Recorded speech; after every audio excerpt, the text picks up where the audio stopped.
Hola, ¿qué tal amigos de YouTube y del podcast de Mariano Emprendopero? El día de hoy estamos en Charlando con Grandes Periodistas y tengo el gusto de platicar con un amigo excelente periodista que es José Contreras. Él nos va a decir quién es, así es que lo presento formalmente. Espero les agrade esta plática que estoy teniendo semana tras semana con esos excelentes reporteros y periodistas. Mi querido Pepe, un gusto tenerte el día de hoy. ¿Nos puedes platicar un poquito aquí al público de YouTube y de las redes sociales? ¿Quién eres tú como periodista, como persona? ¿Qué estás haciendo ahorita, amigo? Sí, hola a todos, soy Pepe Contreras, tengo 27 años de experiencia en trabajo periodístico. ¿Qué les puedo decir? Actualmente soy columnista político, publico mi columna de lunes a viernes en el diario digital La Otra Opinión.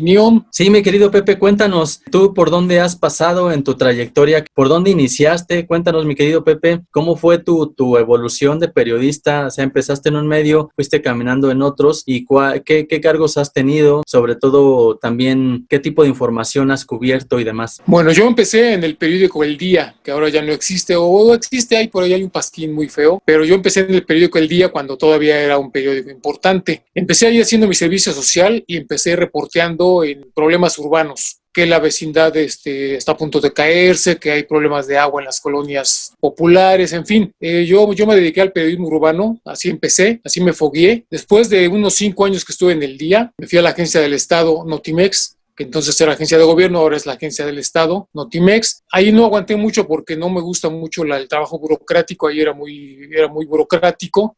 Me tuve la oportunidad de irme a La Crónica a los 9 meses de haber estado en Notimex, y en La Crónica pues ahí sí desarrollé toda una carrera porque ahí duré 17 años. En La Crónica fui reportero de La Fuente Obrera, después me especialicé en La Fuente Política, estuve 10 años ininterrumpidos cubriendo el Senado, todas las actividades del Senado de la República. Después me dieron la oportunidad de ser columnista político ahí en La Crónica, hice colaboraciones para TV Azteca, en La Barra de Opinión. Posteriormente fui jefe de información por un breve lapso en La Razón. Fundé el diario digital Punto por Punto, que todavía anda por ahí. He sido coordinador editorial del diario La Otra Opinión y, como les dije al inicio, actualmente publico mi columna política ahí en el diario La Otra Opinión.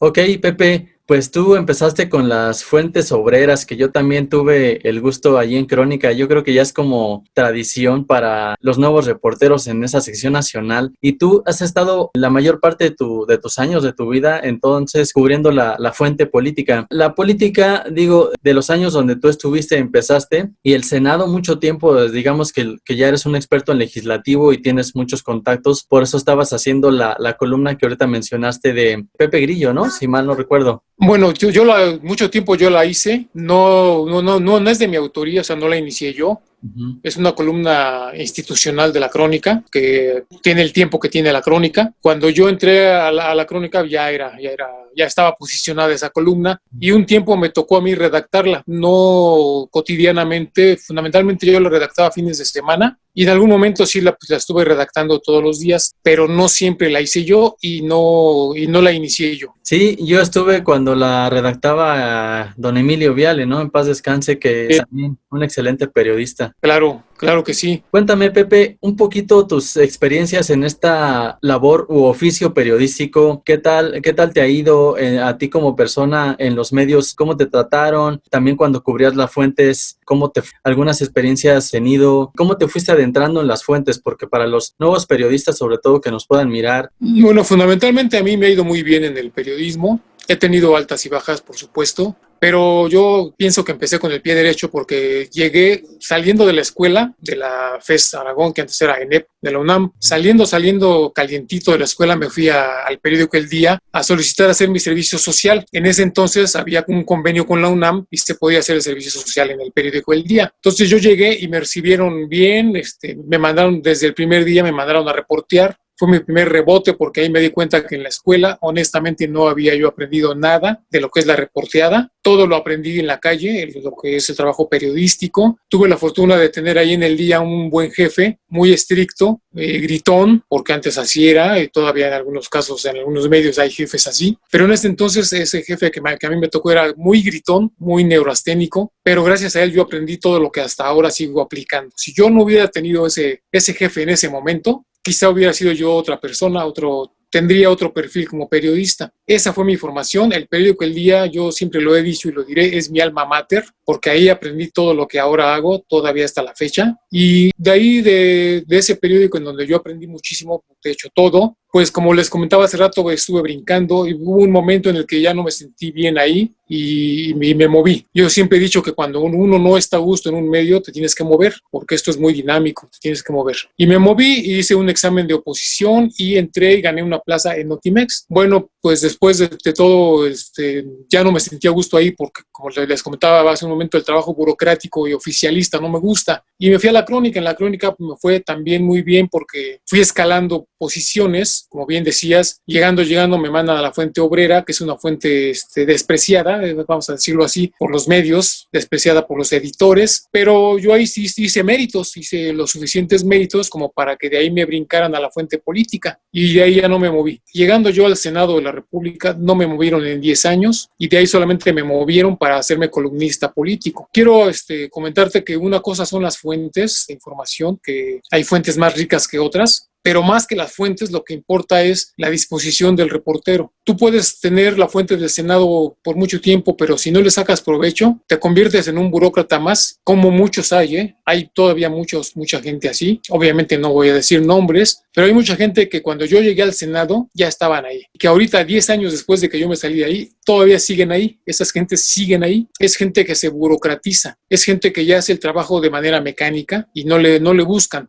Lo que yo tenía era que yo le rascaba mucho a la información. Yo duré ahí porque yo le sacaba mucho provecho. No me conformaba con el boletín. En el Senado hay 300,000 boletines diarios. Si tú te burocratizas, haces tus notas con 5 temas que agarres o 4 temas en un día, lo que todo el mundo trae, y ya cumpliste. Pero si tienes un poquito más de iniciativa, entonces le rascas y le buscas y a sacar información propia, que hay mucha. El Senado y la Cámara de Diputados son caja de resonancia de la vida nacional. Por ahí pasan documentos, por ahí pasan funcionarios, pasan declaraciones, hay mucha grilla, hay negociaciones, se toman muchas decisiones en las cámaras del Congreso. Y si como reportero no sabes aprovechar eso, estás perdido. Ahí te vas a quedar. Como te digo, puede ser que te dejen mucho tiempo ahí, pero no avanzas. No avanzas porque no le rascas, no le buscas ir un poquito más allá de la declaración, un poquito más allá de lo que dice el boletín, leer las iniciativas completas. La mayoría de los reporteros de las fuentes legislativas no leen las iniciativas, no leen los documentos, se van con las declaraciones, que es lo más fácil. Tú revisas las notas de los medios y lees. Dijo el senador Monreal que la iniciativa fulanita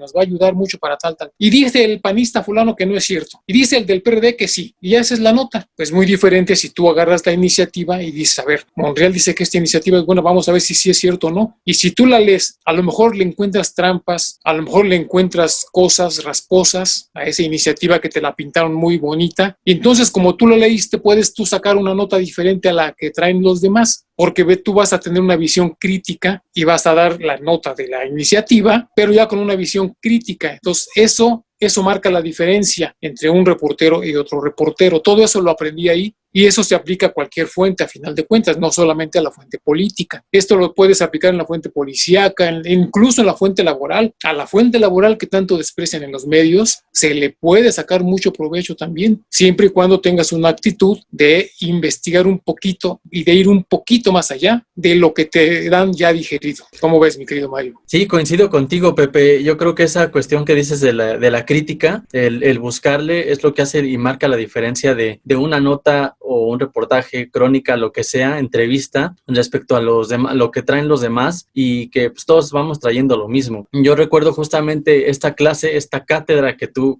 das ahorita, también cuando yo llegué allá, ¿no? O sea, te búscale por acá, chíngate la iniciativa, el boletín. Yo recuerdo que te llegan un montón de las diferentes áreas de comunicación social de los grupos parlamentarios, pues todos quieren que les saque su nota, ¿no? Al fin de cuentas, es el trabajo y la chamba de comunicación social y de los que están al frente de esas direcciones. Pero, pues ya si leemos la iniciativa, el punto de acuerdo, el exhorto, todo, tenemos algo diferente. Bien lo mencionabas. La Fuente Obrera, muy despreciada, a mí me encantaba porque tiene temas riquísimos y aunque no hay una información como muy constante, pues hay que buscarle, investigarle y de dónde, por ejemplo, yo recuerdo un reportaje que propuse con el medio en la crónica justamente de ir a las minas de Zacatecas, ¿no? O sea, porque nos tocaba cubrir los sindicatos, pero yo dije, güey, pues está padre el tema de las mujeres trabajando hasta el fondo de las minas y pues ya me lo aprobaron, me dijeron, no tenemos lana, porque así es en los medios, nunca tienen pinche lana los medios, según, y me decían, pues no hay lana, no hay presupuesto, y yo lo conseguí con el sindicato minero, ¿no? O sea, haciendo mi búsqueda y tocando la puerta de, oye, güey, patrocíname este pinche viaje, y pues por ahí me llevé al Nicolás Corte, que era el fotógrafo en ese entonces por allá, el güey, nos lanzamos a hacer la nota hasta abajo de las minas. Yo lo menciono y hago esta experiencia que ocurrió con Crónica, que si nos quedamos como a las expensas de lo que decidan los medios o nuestros jefes, pues no vamos a pasar de ahí, ¿no? Yo creo que la iniciativa y la propuesta siempre hay que hacerlo uno. Y en ese sentido voy encaminado a la pregunta contigo, mi buen Pepe, y que me ha tocado verlo desde que fundé mi agencia periodística, estar al mando de gente, de personas y de nuevos comunicadores, y más ahorita estas nuevas generaciones están muy apagadas y muy apáticas. Digo, lo he vivido y lo he constatado, de el no dar más allá, ¿no? Nada más lo que te dan o lo que puedes investigar y casi copiar y pegar de otros medios, pues es lo de medios digitales de hoy, no se dan como ese sentido de investigar y de estar proponiendo. ¿Tú cómo ves esta nueva transformación generacional de comunicadores hacia lo digital, mi buen Pepe? Al inicio yo comentaba que sale uno de la universidad mal preparado, y es la verdad, pero las nuevas generaciones honestamente salen peor preparadas. Y lo puedo decir porque yo he manejado gente, yo he sido jefe de información en varios medios, fui en La Crónica, lo fui en La Razón, en La Otra Opinión, en fin, yo he manejado reporteros en mi propio medio también, tuve yo gente también becaria y salen peor preparados. Y no solo eso, la era digital también nos ha hecho a todos un poco más huevones, y me incluyo a todos, porque ahora queremos todo ya bien digerido, ya no le buscamos, ya hacemos el menor esfuerzo, y eso implica a los lectores también, porque entonces los lectores también necesitan o quieren ya la información bien digerida, ya digamos que ya masticadita para nada más pasarla. Y eso nos obliga a los periodistas y a los comunicadores a emplear otro tipo de estrategias para hacer llegar el mensaje y para que lean nuestros textos. Pero aplica también a los periodistas y aplica sobre todo a los nuevos periodistas, porque ya no tienen que investigar, o ellos creen que ya no tienen que investigar, porque creen que lo que encuentran fácilmente en internet ya es la neta, y hacen búsquedas en internet y de eso arman a veces notas, pero con fuentes que no son bien confiables, que no son muy confiables, con fuentes que no están bien identificadas. En internet y en las redes corre mucha información falsa, mucha información tergiversada, mucha información que no sabes de dónde salió, y lo peor es que muchos periodistas y muchos reporteros se clavan con eso. Es pues parte de una formación, y es parte de una formación que no están teniendo los nuevos periodistas como la tuvimos los de mi generación, porque como yo te comentaba, pues yo tuve jefes, claro, en el momento me quejaba, ¿no? Me quejaba y me rebelaba y me ponía al brinco, pero yo tuve jefes que nos formaban a gritos. El jefe que yo tuve ahí en el día cuando yo empecé arrancaba, bueno, hay otra cosa que debo comentar, me tocó a mí todavía escribir en máquinas mecánicas. Yo llegué al día, en la redacción del día todavía se escribía máquina mecánica. Entonces, bueno, ya fue nada más un tiempo, yo a mí me tocaron como 2 meses. O sea, yo entré ahí en el 92, como por noviembre del 92, y ya como para enero del 93 ya empezaron a llegar las primeras computadoras. Pero esos 2 meses todavía me tocó hacer mis notas en máquina mecánica, se le ponía un papel calca entre 2 hojas blancas y así hacías una nota y una copia al mismo tiempo, ¿no? Y la repartías entre los que tenían que revisar tu nota, te corregían a lápiz. Entonces el jefe este que te comento, cuando una nota no le gustaba, agarraba tu hoja, la hacía bolita y la aventaba al bote de papel ahí en tu presencia, entre groserías. Esta chingadera no sirve, te dije que hacían en paz. Al bote de basura. Muchas compañeras salían chillando de su oficina, pero literal,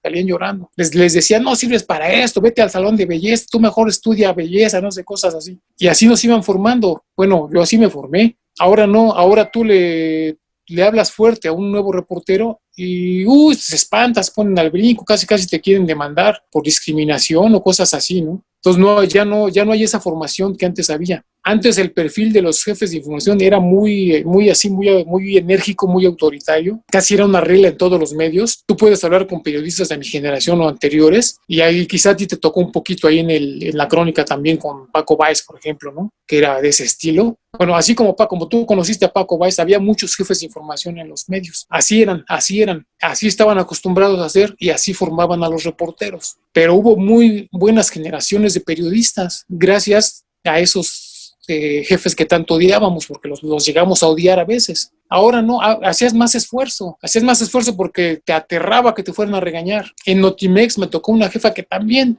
sus regaños eran aterradores, pero aterradores, de veras eran aterradores. Eso te obligaba a que te esmeraras más, a que revisaras bien tu nota antes de mandarla, a que no llevara errores de sintaxis, de ortografía. Ahora yo he visto notas en medios grandes, como por ejemplo Universal, en Milenio, que tienen mucha lana, que tienen mucha infraestructura, y tú ves notas en sus portales mal redactadas, ves cabezas absurdas que dices, ¿qué onda? ¿Qué quiso decir? Hay cabezas a las que les faltan a veces una preposición o alguna cosa así, dices, no, ya dio en la torre, porque no se entiende nada, o se entiende lo contrario de lo que quisieron decir, y ahí te das cuenta que a los medios también les está dejando de importar, me refiero a los dueños de los medios y a los directivos, les está dejando de importar la calidad de la información porque están privilegiando los clics en la era digital, los clics por encima de la calidad de la información. ¿Por qué? Porque los clics al final generan lana, ¿no? Generan billete por la publicidad invasiva que además también ha inundado los medios digitales. Les importa más que tengan mucho tráfico, aunque sean notas frívolas y mal hechas, que tener una calidad de la información. Todo eso afecta la profesionalización de los periodistas. Por eso los periodistas de nuevas generaciones están un poco más, menos preparados. Es lamentable, pero es la neta. Sí, es la neta, tú lo has dicho, y es muy penoso y vergonzoso estar viendo en esos medios, como tú dices, con tanta lana, notas pésimas, cabezas horribles. También por ahí de las universidades no le ponen ese ojo, ¿no? Porque los sindicatos también están muy peleadas las plazas y es un círculo vicioso, al menos en el periodístico que estamos ahorita tocando, pero a nosotros también nos va pegando y a las nuevas generaciones igual, porque esos propios profesores no están preparados para todo este boom que ya es digital y ahorita es muy social, ¿no? Refiriéndome a las redes sociales, que incluso piensan que las redes sociales te informan, cuando yo creo que no, las redes sociales solamente son una guía, pero si la gente también no aporta desde ahí, pues seguimos cayendo en este círculo. ¿Tú cómo ves este tema, Pepe, en cuestión de la educación universitaria y de los viejos ya profesores que también necesitan renovarse? ¿Sabes cuál es la bronca? Y tú lo mencionaste. En la universidad, los maestros de periodismo no son periodistas. Así de fácil, y eso ocurre desde hace décadas. Clases de periodismo, gente que en su vida ha reporteado nada, que no saben lo que es andar en la calle, no saben lo que es reportear, no saben lo que es cubrir una fuente. Y eso me ocurrió a mí, te ocurrió a ti y sigue ocurriendo. Los maestros de periodismo de la universidad son regularmente egresados de la carrera, que le brincaron luego, terminando la carrera académica, adquirieron una plaza y ahí están y se enquistan ahí, como bien lo dijiste, ahí se enquistan años, como decía yo que les pasa a los reporteros que se burocratizan en alguna fuente. Estos con más razón, los maestros con más razón, porque pues es una plaza, muchas veces ya se vuelve de base y no los mueven de ahí y ahí se quedan años, y ellos son los que forman a los periodistas. Nadie te dice en la escuela lo que es de veras el trabajo reporteril. Nadie te lo dice en la escuela. A mí me ocurrió y como yo, insisto, me ha tocado coordinar a mucha gente nueva, pues ahí me doy cuenta también cómo salen a ciegas, sin saber, sin tener la más mínima idea de lo que es el trabajo periodístico real. Si una cosa es la teoría y no está mal, pues está bien, pues tenemos que tener una formación teórica también, como la tenemos tú y yo y la mayoría de los que ahora ejercen el periodismo, que ya la inmensísima mayoría, ya fuimos a la universidad. Antes no, digamos en generaciones anteriores, los grandes periodistas no habían estudiado la carrera porque para empezar no había. Digamos, Jacobo Zabludowski era abogado, pero pues, cuando él estudió pues no existía la carrera de periodismo y fue un gran periodista. Y así como él, de esa generación hay muchos que no estudiaron la carrera, pero ya digamos que de mi generación para abajo o hasta un poquito arriba de la mía todavía, ya la mayoría ya somos universitarios, ya tenemos carrera universitaria. Sin embargo, nos hemos formado en la calle. La formación en verdad es en la calle. En la universidad no hay gente que tenga experiencia en medios y ese es un error es un error que la universidad debería corregir. Debería abrir plazas de pronto para captar a gente con experiencia que pudiera impartir algunas materias. Eso serviría mucho. O si no, por lo menos talleres, organizar talleres en donde periodistas con experiencia pudiéramos en una de esas compartir lo que sabemos con las nuevas generaciones. Por ejemplo, en la Facultad de Derecho o en las FES, en donde hay la carrera, los maestros sí son abogados. En la Facultad de Arquitectura los maestros son arquitectos. En la de Ingeniería son ingenieros, pero en las escuelas de periodismo de la universidad no son periodistas. En la Facultad de Ciencias Políticas de CEU hay uno que otro maestro que sí tiene experiencia, que han sido columnistas, pero en las FES, o al menos en la FES Aragón y en las otras, no, de plano no hay. A mí no me tocó un solo maestro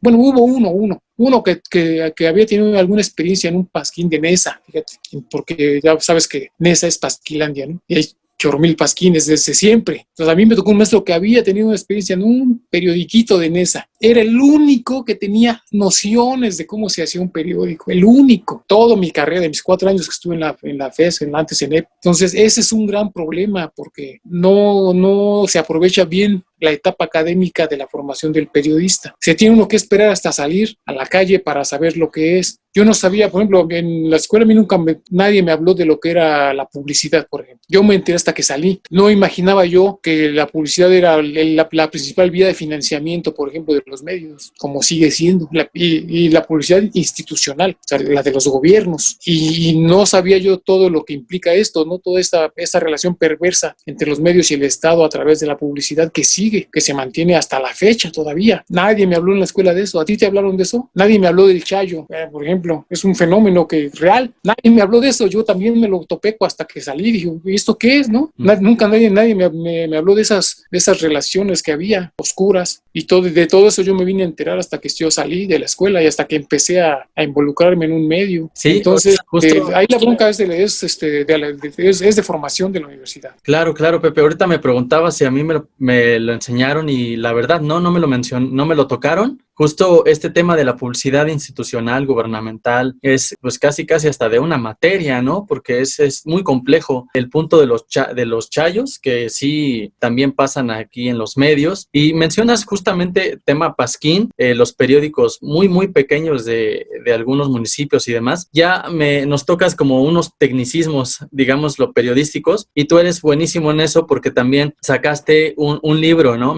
¿Nos puedes platicar y compartir aquí este libro, cómo se llama, de qué trata, qué tocas ahí? Porque justo con toda esa experiencia, ahí lo resumo. Es un pequeño ebook que yo mismo edité, que se llama Periodismo de carne y hueso. Uh-huh. Y precisamente en él narro cómo se ejerce el periodismo real, cómo son las prácticas periodísticas. Toco el tema del Chayo, el de la publicidad, cómo se vive en una redacción de un periódico, en fin, todas estas cosas que no nos enseñan en la universidad, precisamente. Todo esto, cómo es el periodismo real. Por eso les digo yo, es el periodismo de carne y hueso. Más allá de toda la teoría, cómo se ejerce en México el periodismo. Hay muchísimas cosas que la gente no sabe de todo lo que hay detrás del trabajo periodístico. Es como tú bien lo sabes, es una profesión, desde mi punto de vista, apasionante. A mí me sigue apasionando, pero también es muy sufrida en muchos aspectos. Hay miles de cosas que la gente no sabe, no siempre es bien pagada. A mí me ha ido bien también en muchas etapas, casi en toda mi carrera. He logrado tener un buen nivel económico, no siempre, ahorita no lo tengo como lo llegué a tener, porque también he sufrido la censura. La censura es otra cosa, todo un fenómeno. Y yo sufrí la censura en el 2015 por ser crítico del gobierno de Peña Nieto. De plano terminé saliendo de la Crónica. Hubo presiones desde Los Pinos y me quitaron la columna y por dignidad me fui de la Crónica. Entonces ahí, en ese momento se cayó el nivel que yo tenía, se cayó mi nivel económico, perdí todo por esa censura promovida desde Los Pinos. Pero al final, yo antes de eso, pues sí tuve un muy buen nivel, logré buenos salarios, pero no es el caso de todo el mundo. Hay muchos reporteros que ganan lo elemental y que de su sueldo tienen que pagar sus pasajes, sus comidas, no tienes horario fijo, o sea, no tienes horario de entrada, a veces medio de entrada, pero no de salida, porque terminas de trabajar hasta que acabas tus notas. Uh-huh. Y cuando tienes una fuente, tienes que estar pendiente de esa fuente. Desde que te empiezas a formar, siempre te dicen, el reportero es 24 horas, ¿eh? Ok, pero no te pagan 24 horas, ¿no? Pero a veces tienes que sacrificar descansos, tienes problemas maritales, tienes problemas con pareja, con hijos, a veces le quedas mal a tus chavitos, ¿no? Porque ya les habías prometido que los ibas a llevar a algún lugar y de pronto, chin, es que me hicieron trabajar en mi descanso. Padres. Y es muy común que el reportero esté trabajando cuando la mayoría de la gente está descansando, ¿no? En los puentes, en los días festivos, navidades, cosas así. Muchas veces los reporteros estamos trabajando y la familia a veces no lo entiende. La familia te reprochan y te dicen, no, pero ¿cómo crees? Pues si es día de San Juan o de San quién sabe quién. No, pero pues yo tengo que trabajar porque me toca ir a cubrir no sé qué. ¿Cómo crees? Pues si nadie va a trabajar. Pues yo sí. Sí. Yo sí tengo que trabajar. Ah, pero te van a pagar doble. Sí, hasta crees, cabrón. Es por el mismo boleto. Oye, que ayer llegué a mi casa hasta la 1 de la mañana porque estaba pendiente de las negociaciones en el Senado o en la Cámara, o porque había un emplazamiento a huelga, ¿no? En la fuente laboral, que eso era muy común. Y bueno, pero pues si trabajaste hasta la 1 de la mañana, pues te van a pagar una lana. No, ni madres. O sea, es por mi sueldo que ya tengo. Cada que haya negociaciones de madrugada, me tengo que estar ahí hasta la madrugada. Y si hay algo el domingo, pues el domingo tengo que ir. Y cosas así. Entonces es de muchos contrastes, es una profesión de muchos contrastes. Aún a pesar de todo, a mí me sigue gustando mucho.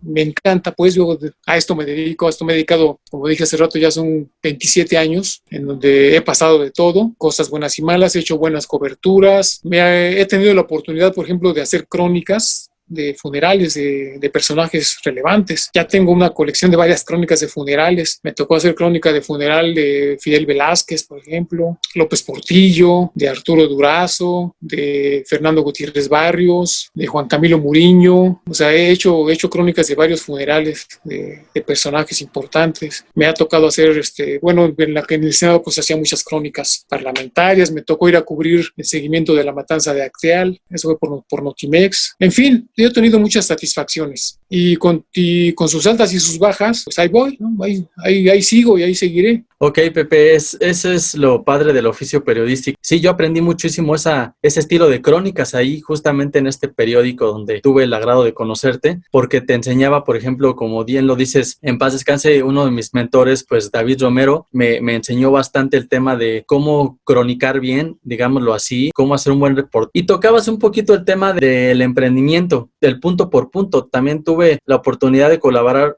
pues un poco tiempo por ahí contigo cuando lo iniciaste, tu periódico digital, pues que fue de los primeros, la verdad fue uno de los primeros y los usuarios no lo sabían. Punto por punto, este medio todavía sigue ahí en línea, pero mi querido Pepe fue de sus fundadores y creo que fuimos de los que empezamos también medios digitales antes de muchos como los que ahora están posicionados. Tuvimos el compartir mesa allá en la Cámara de Diputados, mi buen Pepe, lo recuerdas en este foro de medios digitales y pues expresaste mucho este avance, ¿no? Hacia lo digital. Y tú te aventaste a ello. ¿Cómo te fue con punto por punto, Pepe? Fue una muy grata experiencia, la verdad. Como bien dices, fue de los primeros. Cuando yo fundé Punto por Punto, de hecho no había diarios digitales. Había las páginas web de los medios grandes. Digamos, la página web de Reforma, del Universal, de Milenio. Y digamos que esa era mi competencia. Diarios propiamente digitales, en ese momento creo que no había ninguno. O sea, no sé si ya estaba Sin Embargo, pero creo que no. No sé si ya estaba creo que ya estaba Reporte Índigo, creo que ese sí ya estaba. Y fuera de eso no había medios digitales, no había todavía redes sociales como las conocemos ahora. En lugar de Facebook había una cosa que se llamaba MySpace y otra cosa también, otra parecida, no me acuerdo cuál era la otra, Hi-Fi, ¿no? Ajá. Hi-Fi creo, eran incipientes, no eran masivas, pero no había grandes medios digitales. Twitter empezaba casi a despegar. Y yo me aventé, dije, pues ya es la era digital, vamos a aventarlo, ¿no? Uh-huh. Con muy, muy, muy poca inversión, prácticamente con mis manos, con mis pequeñitos ahorros, y ¡zas! Lo aventé. Pues sí me fue muy bien, aprendí muchísimas cosas, sí me fui metiendo a lo digital, pero lamentablemente para cualquier emprendimiento necesitas recursos económicos suficientes. Obviamente después de Punto por Punto empezaron a surgir, Sin Embargo, La Silla Rota, Animal Político, todos estos, pero pues todos estos sí vienen con una carretada de lana, ¿no? Detrás, con una carretada de lana, de infraestructura, de empleados, de todo. Yo nomás, cuando yo empecé el punto, era yo y mi editor, nada más, los dos. Entre los dos llenábamos la página, nada más. No, ya llegan los diarios digitales nuevos, pues traen el respaldo de empresas grandes y traen mucho billete. Uh-huh. Obviamente, pues le invierten en publicidad, le invierten en redes. Cuando ya empezaron a surgir las redes ya más fuertes, pues obviamente estos medios actualmente son muy fuertes, siguen estando, ya son empresas muy consolidadas, empresas muy consolidadas. Yo empecé a obtener recursos de la publicidad institucional, precisamente de la que hablábamos, uh-huh, que es un tema escabroso, pero yo procuré siempre no aceptar ni un quinto que no estuviera facturado. O sea, sí tuve acceso a publicidad, pero siempre todo lo hice por la vía legal, contratos firmados, con facturas entregadas, testigos, todo bien, todo transparente. Jamás acepté un quinto que no fuera facturado. Y tampoco tuve tanta, ¿no? Tuve lo suficiente como para poder llegar a tener una pequeña oficina. Pude llegar a tener algunos ayudantes a quienes fui formando también, chavos recién salidos a los que les daba yo un apoyo económico y además mi enseñanza. O sea, yo los fui formando, ahí andan en el medio, algunos todavía también. Y llegó un momento en el que pues yo ya no pude sostenerlo porque ya no hubo acceso al recurso. ¿Por qué? Porque por mi posición crítica hacia el gobierno anterior de Peña Nieto, también se me cortó todo el flujo de publicidad institucional. Entonces dejé de obtener recursos, luego perdí la chamba también por la censura y ya no pude seguir sosteniendo el barco, ya se me iba a hundir, se me estaba hundiendo el barco de punto por punto. Para salvarlo, lo que hice fue cederlo, venderlo. Se lo vendí a otra persona que es quien actualmente lo mantiene a flote. Entonces, en lugar de ahogarme yo con mi barco, pues mejor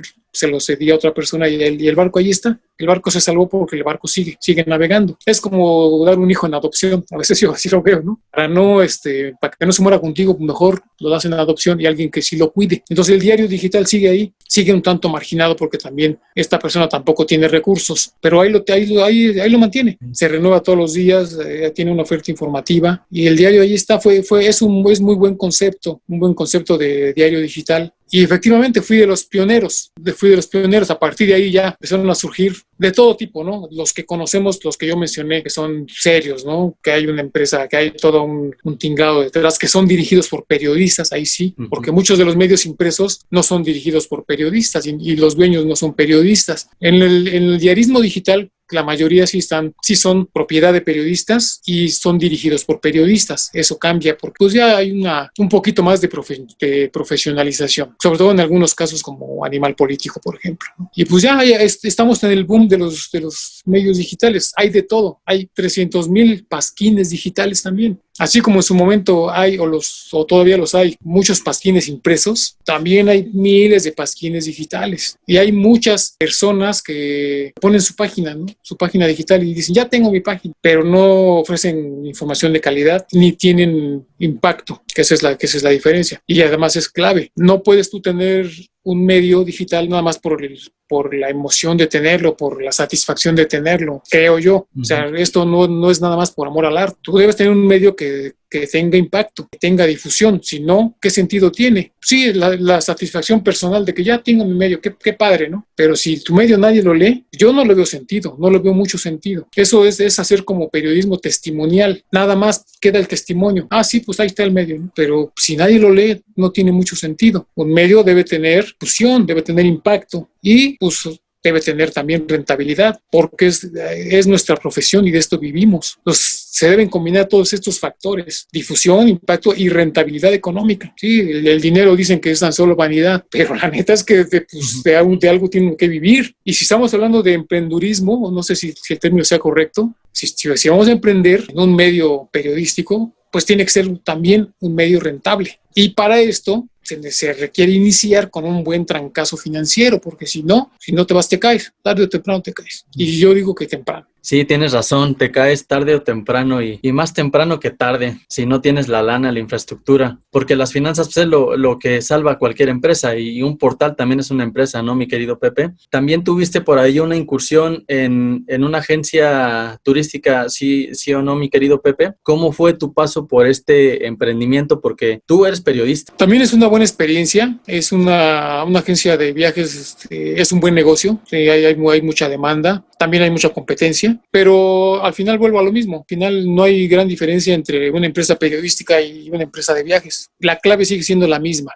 Necesitas un colchón financiero para soportarlo, porque necesitas invertir en marketing, en buenas estrategias de marketing. De lo contrario, nadie te ve y hay mucha competencia, pues la gente va a comprar donde más ve. Tú necesitas iniciar cualquier negocio, ya no solamente la agencia de viajes, cualquier negocio, debes tener un buen colchón financiero que te permitas iniciar el negocio, aguantar a que madure, o sea, irlo sosteniendo, tener una campaña de marketing sostenida y tener para vivir, o sea, tener lana para vivir, porque si no tienes en el momento para vivir, vas a pretender sacar de inmediato de tu negocio que vas a emprender y eso no va a ser posible. Entonces, ni vas a hacer crecer el negocio, ni vas a sacar de ahí para vivir y vas a seguir en una situación de quiebra. No solo eso, vas a perder a lo mejor la inversión que habías hecho inicial para poner un negocio, porque no tienes para sostenerlo. Y como tampoco tienes para vivir, te vas a tener que dedicar a otra cosa y vas a dejar abandonado el primer esfuerzo. Eso a mí me ha ocurrido en varios intentos de negocio, que he intentado varias cosas, pero después de varios rebotes llegué a la conclusión de que la clave es tener suficiente colchón económico para sostenerte. Si no lo tienes, yo creo que eso es algo que casi nadie te lo dice en los talleres de emprendimiento y en los cursos. He visto varios, he tenido acceso a varios no pagados, me he metido a cursos de los que circulan en la red y esto nadie te lo dice. Se me hace extraño porque se supone que quien da un taller ya tiene experiencia y esta parte que te estoy comentando fue mi conclusión y yo no sé por qué no se los dicen claramente. En los talleres de emprendimiento son más bien motivacionales, o sea, más bien son talleres motivacionales que terminan haciéndote más daño porque no te aclaran esta parte. Te motivan, te dicen, no, es que sí, hay que echarle ganas y vas y haz tu plan de negocios y que a fulanito le fue re bien, empezó vendiendo paletas en la calle y ya tiene 5 paleterías y dices, ay, güey, no, pues sí, cabrón. No, y ese cabrón empezó desde abajo vendiendo quesadillas y ahora tiene 3 restaurantes y dices, ay, no, pues sí, está toda madre. Entonces la gente se anima y dice, pues sí, ¿no? Sí, me voy a aventar. Nadie dice la neta. La neta es que sin lana no puedes. Por mucho entusiasmo que le eches, necesitas el vehículo que es la lana. No a lo mejor millones, no, a lo mejor miles nada más, ni siquiera a lo mejor cientos de miles, ni decenas de miles, a lo mejor unos cuantos miles, pero si no tienes esos pequeños miles, no lo vas a hacer y eso es algo que lamentablemente yo no lo he visto en los cursos de emprendimiento. No sé si tú tienes más experiencia que yo en esto, no sé tú cómo lo ves. No, tienes razón, Pepe. Yo tomé unos diplomados, por ejemplo, en el TEC, en la UNAM y demás, sobre negocios, y no te lo dicen, no te dicen que la lana es lo que mueve. Esa parte no la mencionan y lamentablemente sí es muy importante. Mi querido Pepe, ya para cerrar y por el tiempo, ¿nos puedes dar un mensaje? ¿Qué le puedes decir a los periodistas nuevos? Pues fundamentalmente que se preparen, que piensen que son profesionales de la comunicación, que no se burocraticen, que no se conformen con lo que les dicen, que se acostumbren a siempre cuestionar todo lo que escuchan y todo lo que leen. Cuestionar, poner en duda todo. Hay que ser críticos con quien ejerce el poder, independientemente del color que tenga. Hay que ser crítico con quien en el momento está ejerciendo el poder, y no solamente los poderes institucionales, sino los poderes fácticos. También hay que ser crítico con los poderes fácticos. Y sobre todo, mi consejo que reitero, siempre cuestionar. Muy bien, Pepe, pues te agradezco mucho tu tiempo, fue muy, muy buena plática contigo, agradeciéndote nuevamente pues tu valioso tiempo. Sale, mi querido Mario, yo también te agradezco y el poderme comunicar con tus lectores y tus seguidores. Nos vemos muy pronto, Pepe. Entonces seguimos al habla y síganos por ahí con Mariano Emprendopero, mis amigos de YouTube y de todas las demás redes sociales. Nos vemos pronto. Dale, mi querido Mario.